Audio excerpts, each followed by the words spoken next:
Alright, let's see with the new revamp of the channel if I'll actually follow through with my monthly TBRs that I put out.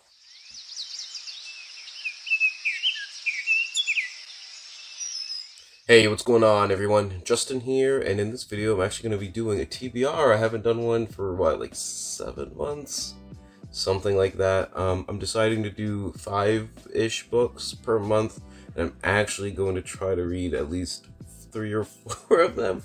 I'm usually pretty bad. I usually read like the first 2 and then I just kind of stray off and do who knows what else. But like I said, with kind of the restart of the channel, maybe I'll actually like think about what I want to read and actually follow through with it. But let's just go ahead and get started. We'll start with the audiobook that I don't obviously have a physical copy of, and it is Sweet in Tooth and Claw, Stories of Generosity and Cooperation in the Natural World, and this is by Kristen Olsen.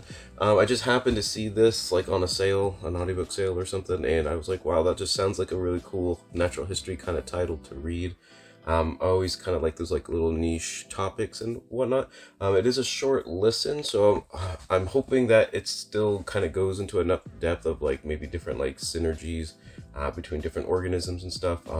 Just like, for example, one thing that I've read a lot about in the past couple of years is, you know, the wood wide web with kind of like the mycorrhizal fungi in like plants and trees and stuff being able to kind of communicate with each other through that kind of like network under the ground and stuff, you know, stuff like that.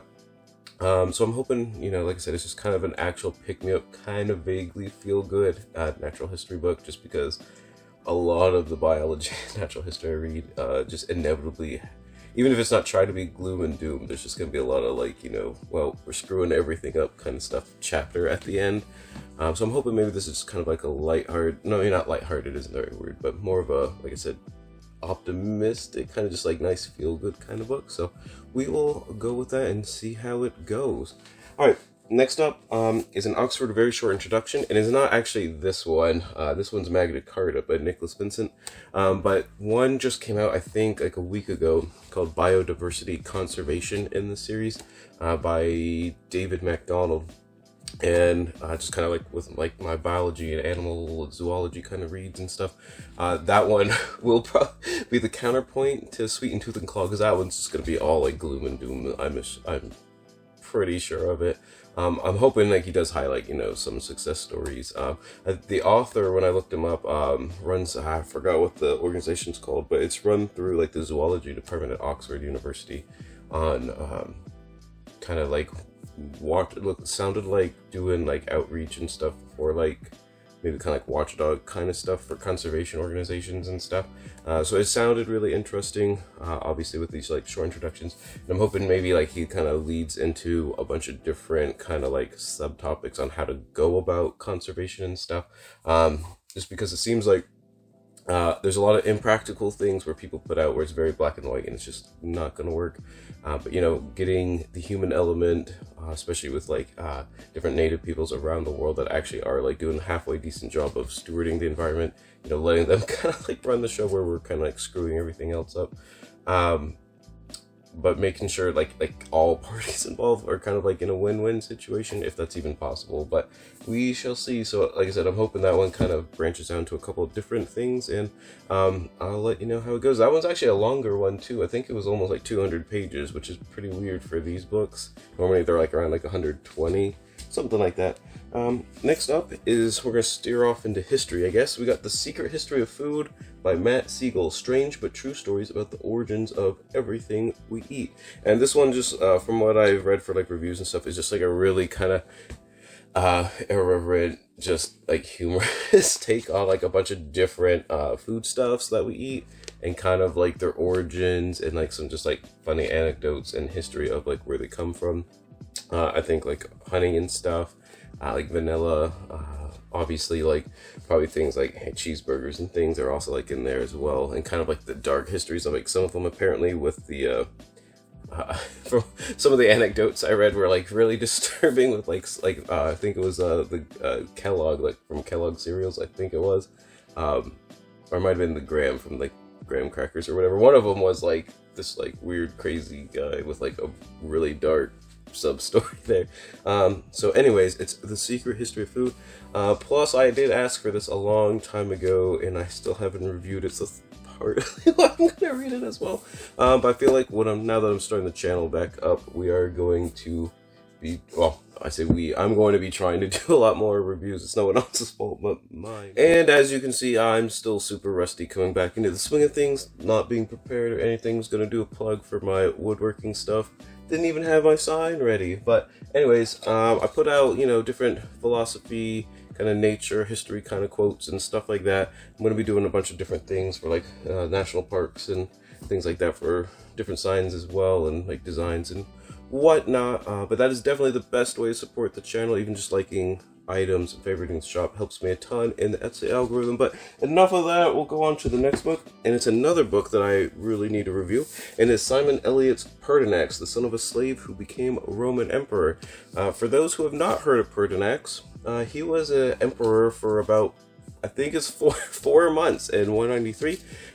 For anyone who's seen Gladiator, where there's a representation of Commodus, the actual emperor.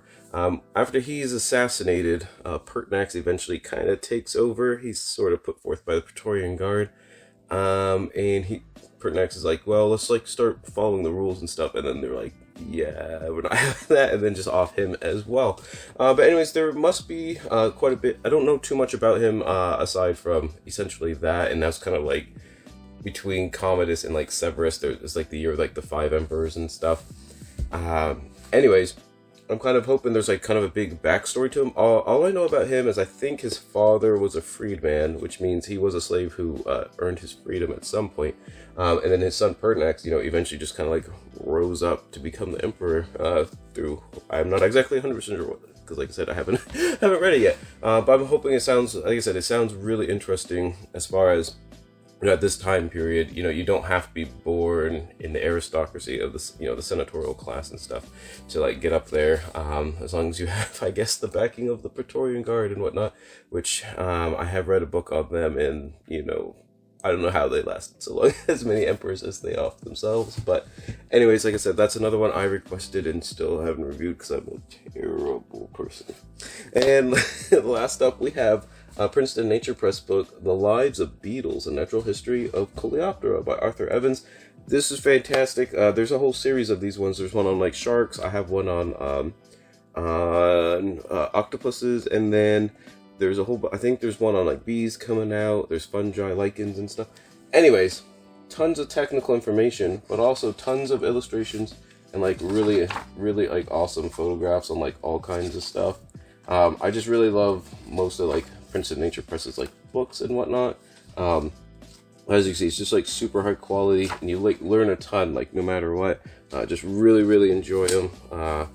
Like I said, it's actually still a pretty easy read. It's not like so technical that your eyes like glaze over and stuff for the non-specialist.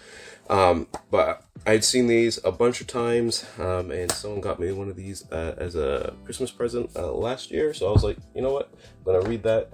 I flipped through it a little bit already. I think I read the first chapter. I'm like, I'm just gonna like sit through there and read through all of them and probably start picking up the rest of the series.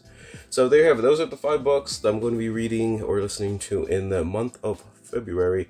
Hopefully I can at least get 4 of them done. We shall see. I'll probably start doing wrap-up videos as well, just so everyone can see like the shame of me like failing my TBR recommendations that I set forth for myself. But let me know what you guys are reading in the month of February. Like I said, I've been out of the loop for a while, so if you got any cool nonfiction that you're reading, leave some comments down below. It's just so I can pick up some more recommendations. I'm always on the lookout for those, and whatever you end up reading in February, always remember, read victoriously.